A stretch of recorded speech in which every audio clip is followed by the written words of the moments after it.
Hi everyone, welcome to the second video edition of Rachel Talks Wrestling.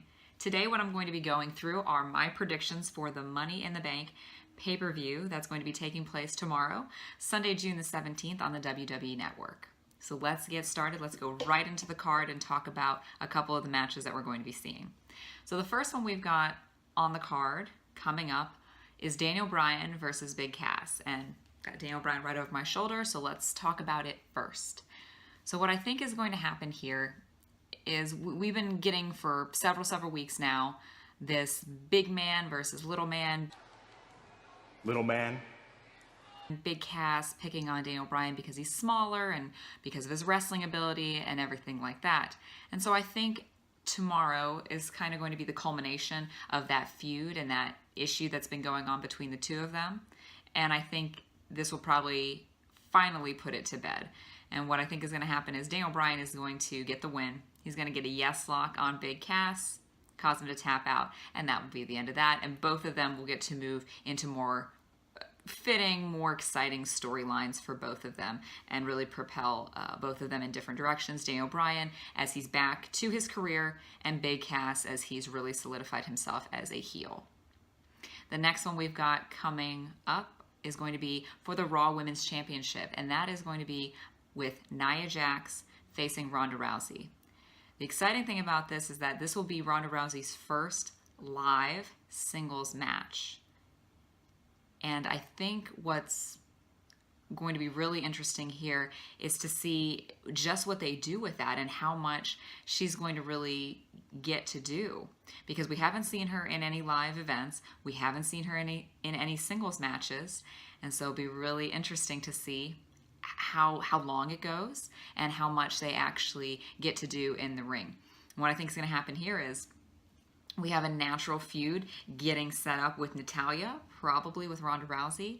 And there are some speculations that Ronda Rousey may not be in the WWE as long as people were expecting her to be, based on some rumors. And you guys know I hate rumors, so I try to stay away from those, but that is some of the talk that you hear. And so because of that, they'll probably want to get the belt on her as quickly as possible. So I do think that Ronda Rousey will probably pull out the win here. Either she'll get the armbar on Nia Jax and Nia Jax will tap, or maybe with some kind of interference. I'm not sure. But I do think Ronda Rousey will pull out the win against Nia Jax tomorrow night. The next match we have is moving into the SmackDown side. We have the SmackDown Women's Championship. And that's going to be against Carmella, your current champion, and Asuka. Now, since WrestleMania, we haven't really seen much of Asuka. After her amazing match with Charlotte, and Charlotte ending her streak, we really haven't seen that much of Asuka, and we know what kind of a powerhouse superstar she is. So what I'm excited to see is to have Asuka and Carmella put on a really amazing match, which I'm sure they can both do, and then to have Asuka win it. Maybe set up a little bit of a back and forth between Carmella coming after her rematch and then kind of ending it at that and letting Asuka continue as the reigning women's champion for a little while. Then we'll have Roman Reigns versus Jinder Mahal.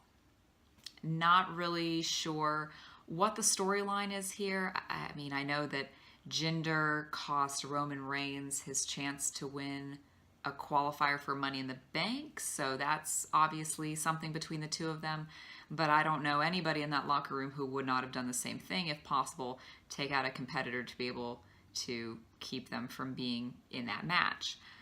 But we'll see what happens here. I anticipate it to be a pretty good match. Jinder Mahal and Roman Reigns are both very fierce competitors in the ring. They usually put on exciting matches, so it'll be good to see how that pans out. I'd like to see them both move forward with different storylines after this and kind of push them in a direction that'll get them both to be a little bit stronger, because they both seem kind of watered down right now. So we'll see how that ends up. But I do see Roman winning this one, probably with a series of Superman punches and a spear. And then we'll go into Bobby Lashley and Sami Zayn. Again, just a lacking storyline, just one that's really doesn't have much behind it. For me, I didn't get to see Bobby Lashley 10 years ago when he was in the WWE, so I don't know much about his skill set or his story. And I know that's what they're trying to frame, is this background for Bobby Lashley and who he is, and Sami Zayn is exposing that as a lie. but I just don't think it goes very well for either of them.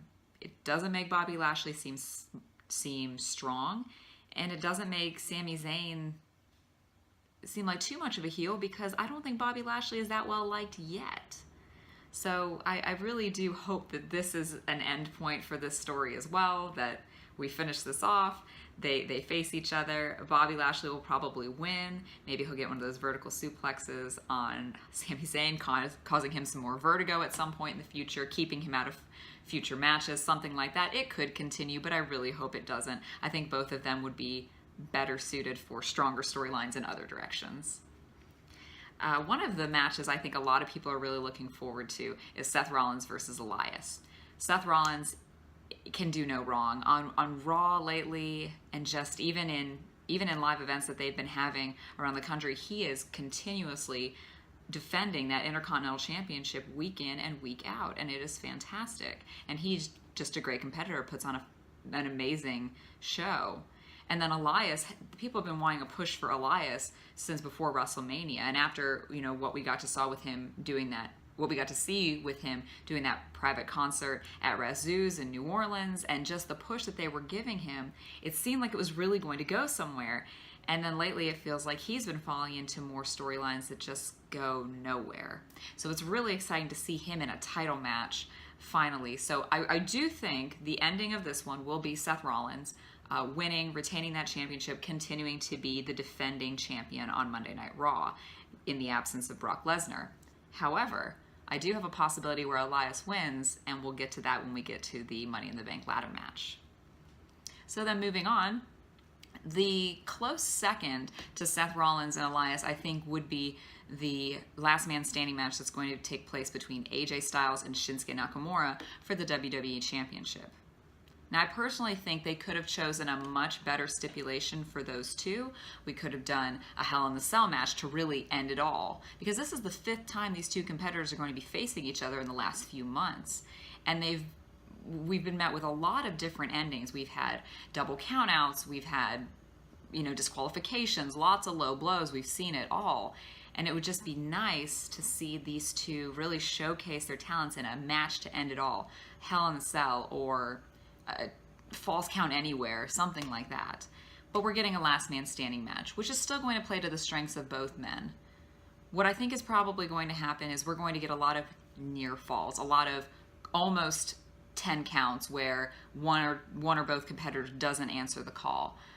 But then they'll get up, and we'll get a couple of those, few times, like I said. And then what I think is going to happen in the end is Shinsuke will probably win this one. He probably will be the last man standing, winning that WWE Championship finally, because otherwise it doesn't really make sense to continue what they've been doing, why they keep facing each other if AJ is just going to keep beating Shinsuke over and over and over. So I think Shinsuke will probably pull out the win tonight.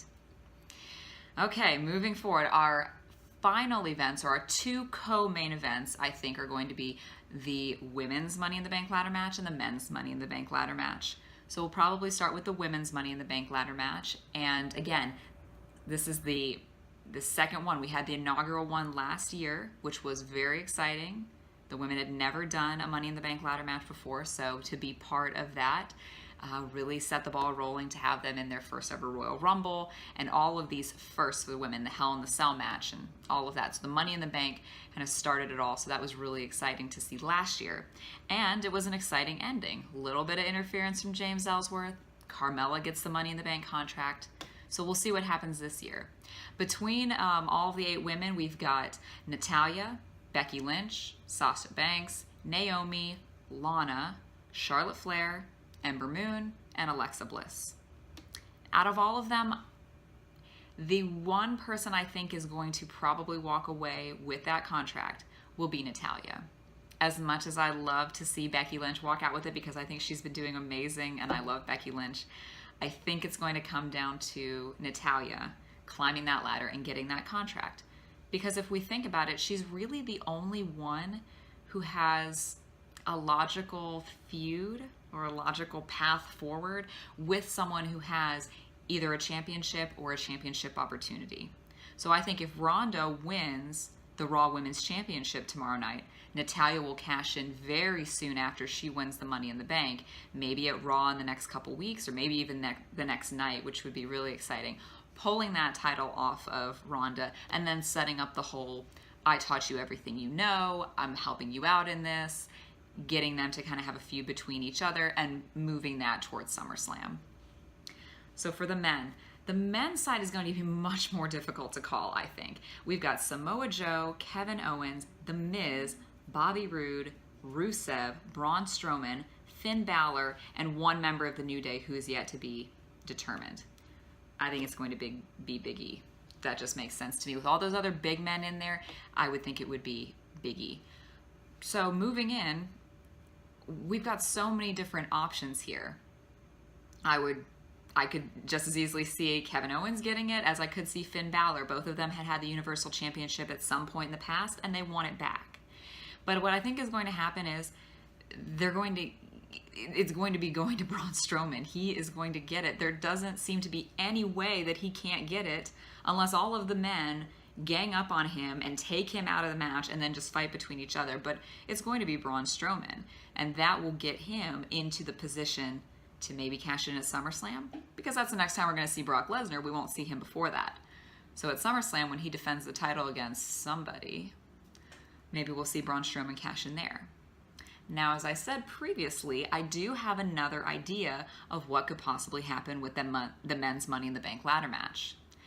If Elias is able to win and take the Intercontinental Championship away from Seth Rollins, I see Seth Rollins maybe going to Baron Corbin, the Constable of Raw, having him make a plea to Stephanie McMahon to put him in the Money in the Bank ladder match and get him in it as well so that he is able to regain a championship and get the Universal title, which he's made a couple mentions to, that he wants that Universal Championship from Brock Lesnar and be the defending champion on Raw, and then enter himself into the men's Money in the Bank ladder match and make it between 9 of them. Now, the likelihood of that happening is low, but it does kill 2 birds with 1 stone. It kind of is the best of both worlds. We get a defending champion in Seth Rollins who's going to wear the Universal Championship, and we'll see him weekly, which is what we want as fans. And WWE gets a 9th man into the Money in the Bank ladder match, which they always love adding extra people, so that would be fine. But I don't think that's likely to happen. It would be interesting if that prediction actually came true, but I don't think it's likely to happen. Much more likely is that Elias, if he did get the championship, Seth Rollins would invoke his rematch and get it right back. So those are my predictions coming up for Money in the Bank pay-per-view, which we have again tomorrow, Sunday, June the 17th on the WWE Network. So tune in. Hopefully my predictions will be pretty spot on, but that's okay if they're not. It's still just fun. As always, thanks for watching.